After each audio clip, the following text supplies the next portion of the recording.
జకర్యా గ్రంథము 12వ అధ్యాయము.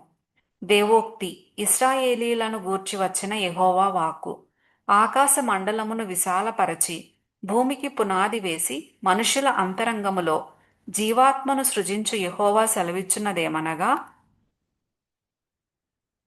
నేను యెరూషలేమును చుట్టూనున్న జనులకందరికీ మత్తు పుట్టించు పాత్రగా చేయబోచున్నాను. శత్రువులు యెరూషలేమునకు ముట్టడి వేయగా అది యూదా మీదికిని వచ్చును. ఆ దినమందు నేను యెరూషలేమును సమస్తమైన జనులకు బరువైన రాయిగా చేతును.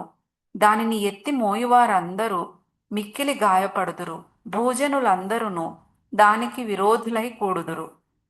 ఇదే యెహోవా వాక్కు. ఆ దినమందు నేను గుర్రములన్నిటికిని బెదరును, వాటిని ఎక్కువారికి వెర్రిని పుట్టింతును.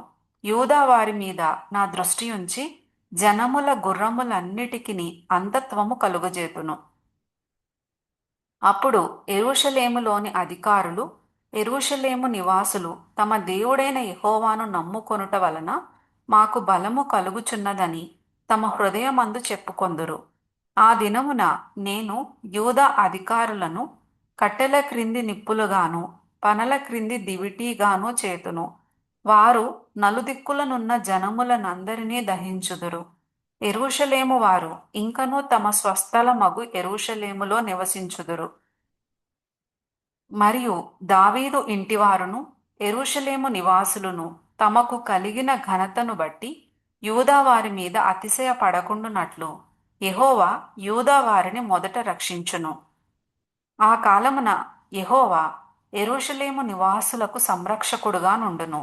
ఆ కాలమున వారిలో శక్తిహీనులు దావీదు వంటి వారుగాను, దావీదు సంతతి వారు దేవుని వంటి వారుగాను, జనుల దృష్టికి యెహోవా దూతల వంటి వారుగాను ఉందురు. ఆ కాలమున యెరూషలేము మీదికి వచ్చు అన్యజనులనందరినీ నేను నశింపజేయ పూనుకొనెదను. దావీదు సంతతి వారి మీదను యెరూషలేము నివాసుల మీదను కరుణ నొందించు ఆత్మను, విజ్ఞాపన చేయు ఆత్మను నేను కుమ్మరింపగా, వారు తాము పొడిచిన నా మీద దృష్టియుంచి, ఒకడు తన ఏక కుమారుని విషయమై దుఃఖించున్నట్లు, తన జ్యేష్ఠ పుత్రుని విషయమై ఒకడు ప్రలాపించున్నట్లు అతని విషయమై దుఃఖించుచు ప్రలాపింతురు. మెగిద్దోను లోయలో హదద్రిమ్మోను దగ్గర జరిగిన ప్రలాపము వలెనే ఆ దినమున యెరూషలేములో బహుగా ప్రలాపము జరుగును. దేశ నివాసులందరూ ఏ కుటుంబమునకు ఆ కుటుంబముగా ప్రలాపింతురు.